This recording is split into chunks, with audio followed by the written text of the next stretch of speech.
વિકાસોના કામો અને એમાં પણ વિસનગર અને મહેસાણા જિલ્લામાં ભારતીય જનતા પાર્ટીની સરકારોનો આપણને લાભ પણ મળ્યો છે. વિસનગર એનું ઉદાહરણ છે.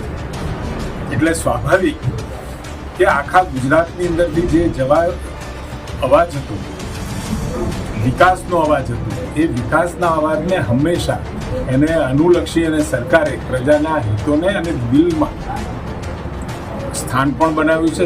આજે અમારા ધારાસભ્ય લોકલાડીલા અને ફરીથી એમના કેબિનેટમાં સ્થાન મળ્યું છે. પેટ્રોલ, ઉર્જા અને પંચાયતનું જે ખાતું મળ્યું છે એના માટે નાનામાં નાના કાર્યકરને એમને યાદ કર્યા છે. એ બદલ આખું વિસનગર કાર્યકરો અર્ગની લાગણી અનુભવે છે. અને ઋષિકેશભાઈ પટેલ સાહેબને ફરીથી કેબિનેટ મંત્રી બનાવ્યા.